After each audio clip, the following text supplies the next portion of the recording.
एक बात पहले कही आप लोगों को, आज फिर कह रहे हैं। चलने वाला व्यक्ति जब ठोकर लगती है तो दो चीजें उसके स्मरण में आती है कि रास्ता कैसा है, और दूसरा उसके स्मरण में आता है कि मुझे संभालने वाले हाथ कितने हैं जो मुझे संभाल सकते हैं। ये उसको ठोकर लगते समय स्मरण में आ जाता है।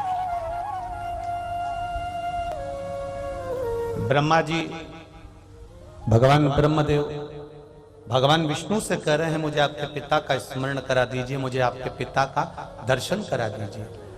भगवान विष्णु ने कहा चलिए। एक सुंदर पर्वत के नजदीक में पहुंचे और उस पर्वत को भगवान नारायण और भगवान ब्रह्मदेव दोनों घुमा रहे हैं, दोनों घुमा रहे हैं।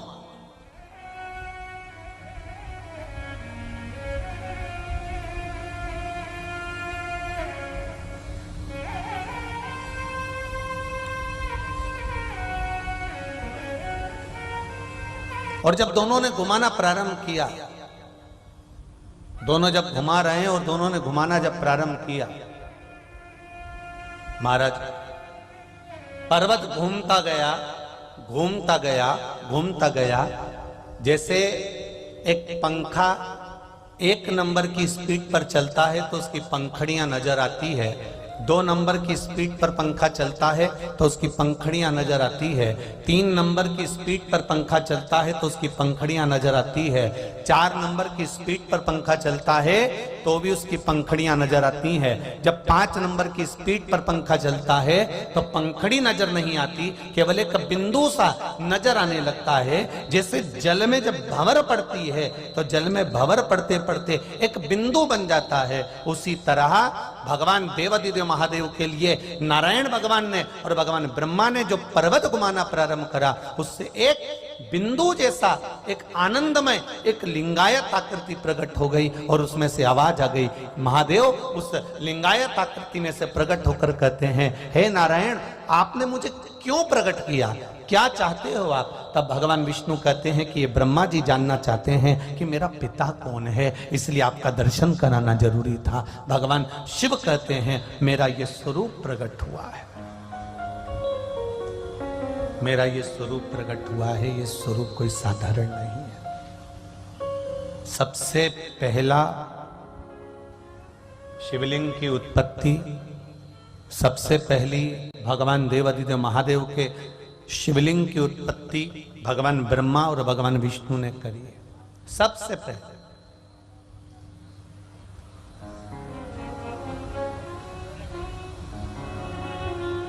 भगवान ब्रह्मा और भगवान विष्णु प्रकट करे, और जिस शिवलिंग को भगवान ब्रह्मा और भगवान विष्णु ने प्रकट करा वो शिवलिंग कोई साधारण नहीं है।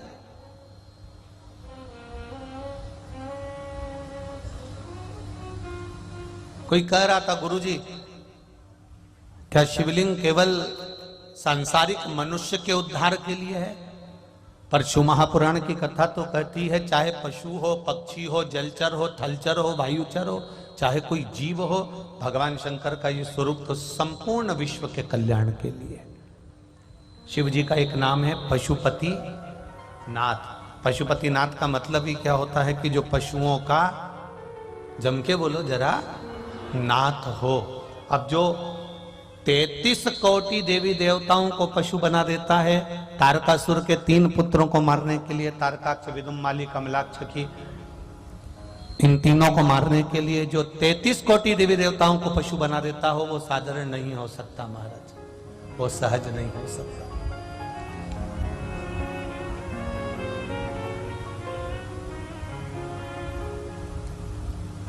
वो सरल नहीं हो सकता।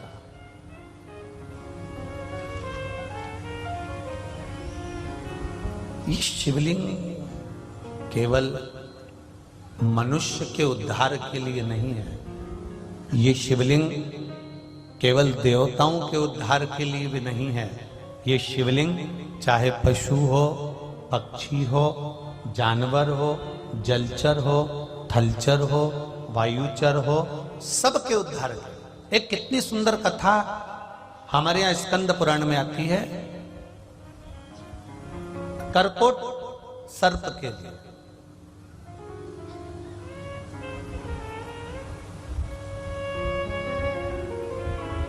सांपों में भी एक सांप हुआ है, कारकोट सांप, कारकोट नाग, सर्प। जब जन्मेजय सर्प यज्ञ करने लगे, थोड़ा ध्यान देना, थोड़ी कथा कारकोट सर्प की है, आपके स्मरण में बैठेगी जरूर, ये पक्का है। जन्मेजय सर्प यज्ञ कर रहे हैं, सर्पों की आहुतियां दे रहे हैं, और सर्प यज्ञ कर रहे हैं, सर्पों की आहुतियां दे रहे हैं। तब कारकोट सांप नाग, उसको मालूम पड़ा कि सर्प यज्ञ में सबकी आहुतियां जा रही हैं और सर्पों को अग्नि में डाला जा रहा है, सर्पों को यज्ञ में डाला जा रहा है, आहुतियां दी जा रही है, सांपों को पकड़ पकड़ कर इन आहुतियों में दिया जा रहा है और सर्प जलकर भस्म होते चले जा रहे हैं। कारकोट को जब मालूम पड़ा, तब कारकोट सांप भागा और भागकर सीधे वन में पहुंच गया।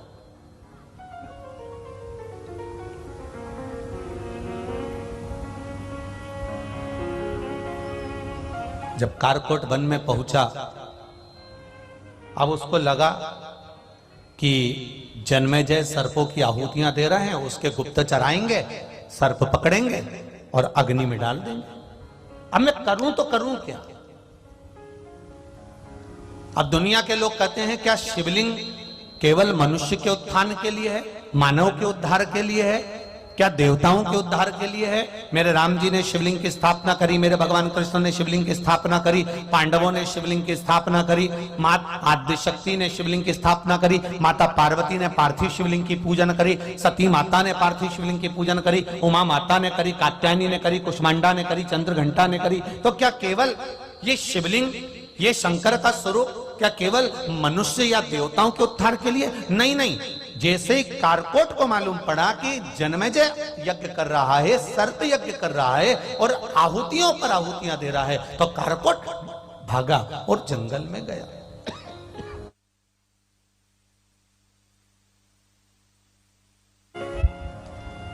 कारकोट भागा और जंगल में गया।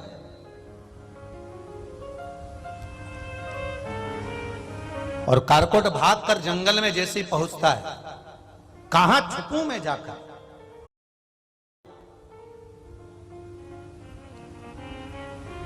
किस स्थान पर पहुंचूं मैं? विचार करने लगा। देखा तो एक वीरान जंगल में, वीरान भूमि पर, वीरान जगह पर एक सुंदर सा शिवलिंग रखा हुआ, एक सुंदर जलाधारी है और उस पर सुंदर शिवलिंग है। शिवलिंग को देखा, बस उस शिवलिंग के सामने जाकर कारकोट 2 क्षण के लिए बैठा। अब सर्प है, विषैला सर्प है,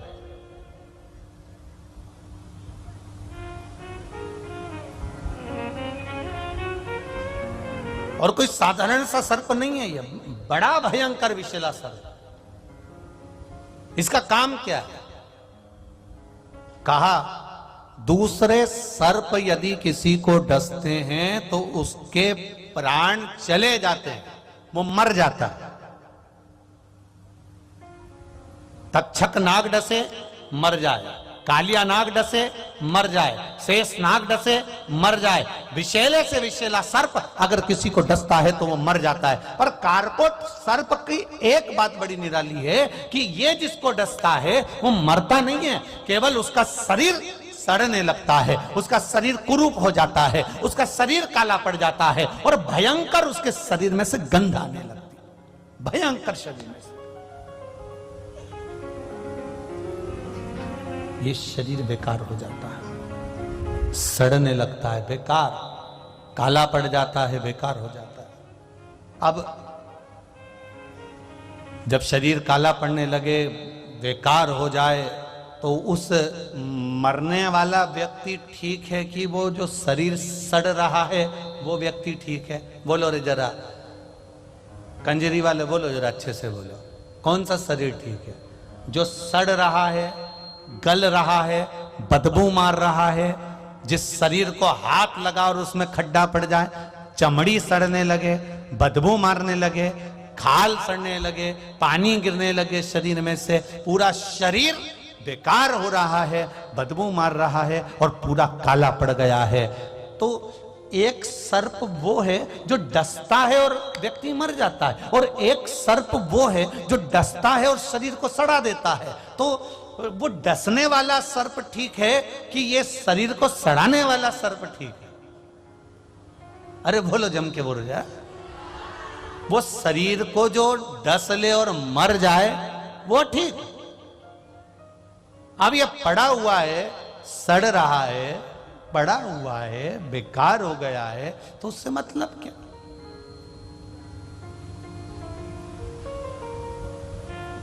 दो आशीर्वाद होते हैं, दो सर्प से समझिएगा जरा दो आशीर्वाद। एक आशीर्वाद होता है आयुष्मान, बोलो बोलो जरा जम के बोलो, आयुष्मान भव। और एक होता है चिरंजीवी भव। अब दोनों में अंतर समझना थोड़ा सा।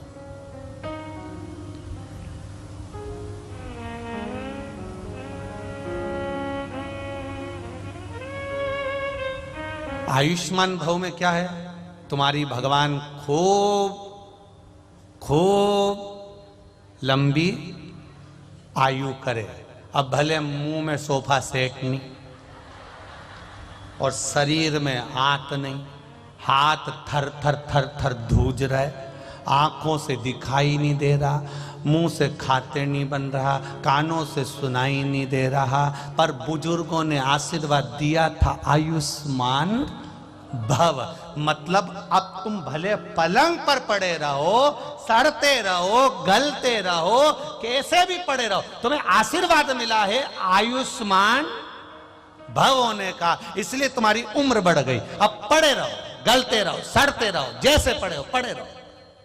ये तो हो गया आयुष्मान भव।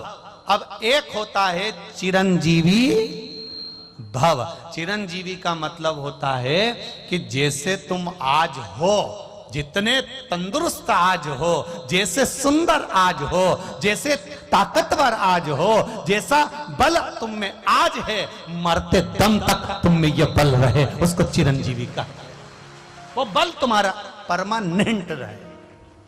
अब तुम्हें कौन सा आशीर्वाद चाहिए? नहीं नहीं, तुम तो ले आयुष, तुम तो ले, उसमें कोई दिक्कत वाली बात नहीं है, तुम्हारे को जो बल मिल जाए। आयुष्मान, तुम्हें कितनी खुशी होती है, कोई ने, सास ने कहा बेटा आयुष्मान भव, बहू खुश हो गई, सास के लिए गर्म चाय ला कर दे दी कि चलो सास ने आयुष्मान भव होने का बोला। पर जरा विचार तो करो, आयुष्मान भव होने में केवल उम्र बढ़ रही है, केवल उम्र बढ़ रही है, उसमें तुम्हारा बल नहीं बढ़ रहा, उसमें तुम्हारी युवानी अवस्था नहीं बढ़ रही, उसमें तुम्हारा आनंद सुख नहीं बढ़ रहा, उसमें केवल तुम्हारा बढ़ रहा है तो उम्र बढ़ रही है। आप मरने वाले थे 80 साल में, ज्यादा से ज्यादा 90 में मरोगे। अब 90 में मरोगे तो पड़े हुए हो, 80 के बाद में तुम्हारा जो जीवन चल रहा है, 90 के बाद जीवन चल रहा है, 100 के बाद जीवन चल रहा है, तो वह बस केवल आयुष्मान होने का जो तुम्हें आशीर्वाद मिला उसके बल पर तुम पड़े हुए। पर चिरंजीवी भव, चिरंजीवी का मतलब है जैसे आज हो तुम, जैसे सुंदर तुम आज दिख रहे हो, जैसे तुम आज नजर आ रहे हो, जैसा बल तुम में आज है, जैसी एनर्जी तुम में आज है, जैसा विल पावर तुम में आज है, जैसी प्रबलता तुम में आज है। चिरंजीवी का मतलब है कि तुम पूरे जीवन पर्यंत जब तक जियो ऐसे ही जीना, सुंदर होकर, सुखमय होकर, भगवत भजन करते हुए, स्मरण करते हुए, मंत्र जाप करते हुए, नाम जाप करते हुए, कीर्तन करते हुए अपनी जिंदगी को ऐसे ही जियो, ऐसे।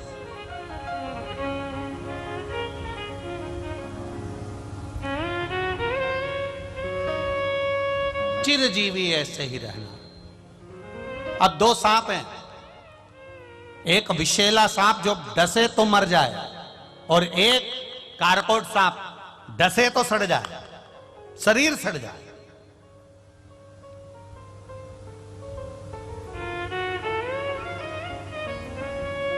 महाराज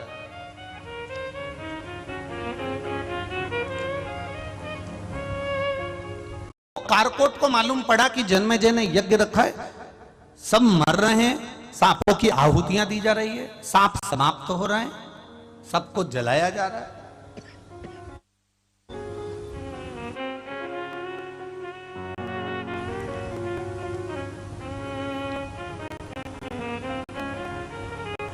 जब उसके स्मरण में आया,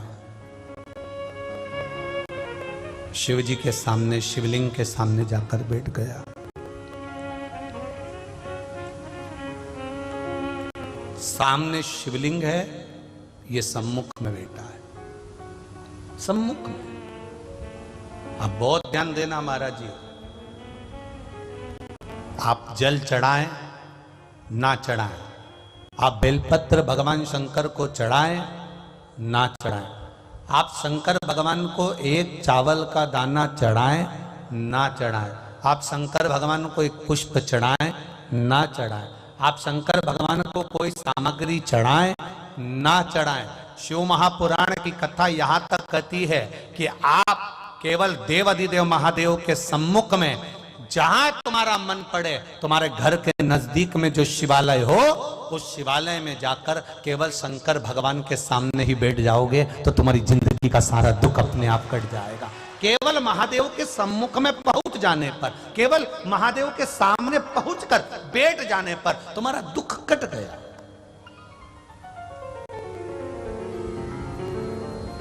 कट गया।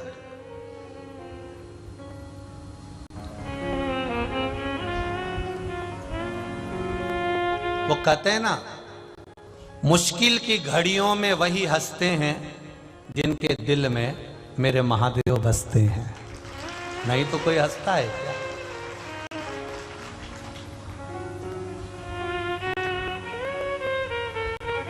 दुख है, संसार में आने के बाद ऐसा कोई नहीं जन्मा जिसके जीवन में कष्ट नहीं आया।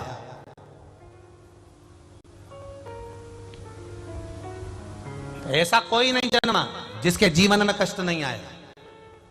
माता के गर्भ में रहे तो भी कष्ट में रहे, जन्म लिया तो भी कष्ट में रहे, बड़े हुए तो भी कष्ट में रहे, और अंत समय में मरोगे तब भी कष्ट भोगकर ही मरना पड़ेगा, ये निश्चित है।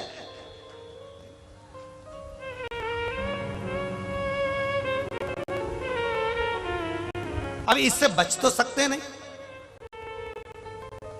एक बार एक महिला का, एक माता का एक पुत्र मर गया, और एक पुत्र, इकलौता पुत्र था, इकलौता, और इकलौता पुत्र उस महिला का मर गया। रो रही है महिला, आंख में से आंसू बह रहा है, और नैनों से जल बहते बहते वो महिला रोती रोती वो महिला गौतम बुद्ध के पास पहुंच गई, और गौतम बुद्ध के पास जाकर उस महिला ने कहा, बाबा ओ बाबा, बाबा ओ बाबा, मामा ओ बाबा, ए संत जी, ए साधु जी, ए गुरुजन, मेरा बेटा मर गया है बाबा, मेरा बेटा जीवित कर दीजिए, मेरे बेटे को बचा दीजिए, मेरा बेटा वापिस जीवित हो जाए बाबा, ऐसी कृपा कर दीजिए। गौतम बुद्ध ने कहा, यह हो नहीं सकता। महिला कहती है, आप संत हो, आप गुरु हो, आप साधु हो, आप सन्यासी हो, आप तपस्वी हो, आप साधक हो, आप उपासक हो, सब कुछ कर सकते हो, मेरे बेटे को जीवित कर दीजिए। संत गौतम बुद्ध ने मन में सोचा, इसको कैसे समझाऊं कि यह मृत्यु है, इस पर कोई विजय प्राप्त नहीं। व्यक्ति आया है तो जाएगा जरूर, चाहे तुम कितनी बादाम खाओ चाहे मत खाओ, चाहे गुलाब जामुन खाओ चाहे मत खाओ, चाहे डनलप के गद्दे पे सो चाहे मत सो, चाहे कथा सुनो चाहे मत सुनो, मरना तो पड़ेगा, ये निश्चित है। अब गौतम बुद्ध जी से कहा, इसको जीवित कर दो। गौतम बुद्ध कहने लगे, ऐसा हो ही नहीं सकता, नहीं आपको जीवित करना पड़ेगा। बाबा आप संत हो, आप गुरु हो, आप साधु हो, आप सन्यासी, आप तपस्वी, आप साधक, आप उपासक, इसको जीवित करो। अब वो जीवित कैसे करे? गौतम बुद्ध बाबा ने कहा, ठीक है, मैं इसको जीवित एक शर्त पर कर दूंगा। शर्त तुम्हें मानना पड़ेगा, पूरे नगर में जिसके घर में कभी जिंदगी में कोई ना मरा हो, उसके घर से एक मुट्ठी चावल लाकर दे दो, बस वो चावल मैं इसके ऊपर डालूंगा और ये जीवित हो जाएगा। उस माँ ने सोचा बस इतने में मेरा बेटा जीवित हो जाएगा। हाँ जाओ।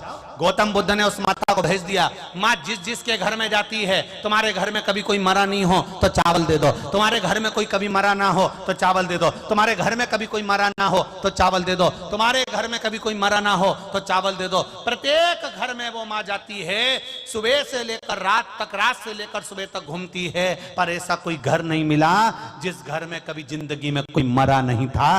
क्योंकि मृत्यु अटल सत्य है, ये सत्य है और इसको कोई नकार नहीं सकता। माँ ने आकर कहा बाबा कोई घर ऐसा नहीं मिला जहां कोई मरा नहीं है। गौतम बुद्ध ने कह दिया बस यही समझाना चाहता हूं कि मृत्यु आती जरूर है, उसको कोई टाल नहीं सकता। चाहे मैं हूं, चाहे संसार का कोई व्यक्ति हो, किसी के पास करोड़ों का धन होगा तो वो भी जाएगा, और कोई रोड पर सो रहा होगा तो भी वो जाएगा, इसको कोई बचा नहीं सकता। गौतम बुद्ध ने, मां कोई तुम्हारे बेटे को जीवित नहीं कर सकता, पर इतना याद रखना बेटा चले गया पर तुम हो, और तुम्हें ज्ञान देना चाहता हूं कि जीवित रहने का केवल एक साधन है, जीवित रहने का केवल एक आनंद है कि अपने इस शरीर का सदुपयोग करो, इस शरीर से भजन करो, कीर्तन करो, मंत्र जाप करो, यज्ञ करो, अनुष्ठान करो और परमार्थ का कार्य करो। किसी भूखे को भोजन करा देना, किसी को पानी पिला देना, किसी शिक्षा की व्यवस्था कर देना, किसी के शरीर में कष्ट है तो औषधि की व्यवस्था कर देना। ये शरीर भगवान ने दिया है, तो मरने के बाद भी व्यक्ति जीवित रहता है। लोग कहते हैं उसने ऐसा सत्कर्म किया था, ये मरने के बाद जीवित होने का कर्म लोग कहते हैं।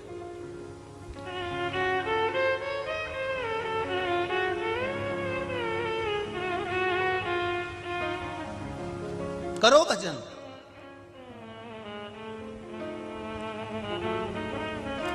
शिव जी पर आप कुछ चढ़ा नहीं सकते, कोई बात नहीं। आप घर से लोटा ले जाने में आपको शर्म आती है, शंकर जी के मंदिर में जाने में कोई बात नहीं। जाओ तो सरी, उसके दरवाजे पर बैठो तो सरी, उसके सम्मुख में पहुंचो तो सरी। सारी समस्या का हल एक लोटा जल। आप उसके सम्मुख में जाओ, उसके सामने पहुंचो, उसके सम्मुख में पहुंचो, मात्र उसके सामने जाकर बैठ जाओ। जैसे कारकोट नाग, कारकोट सर्प शंकर भगवान के शिवलिंग के सम्मुख में जाकर बैठ जाता है और केवल उसके सामने बैठा है। कारकोट ने एक शब्द नहीं कहा, कारकोट ने कोई पुकारा नहीं भगवान को, महादेव को आवाज नहीं लगाई कारकोट ने। कारकोट केवल शिव के सामने जाकर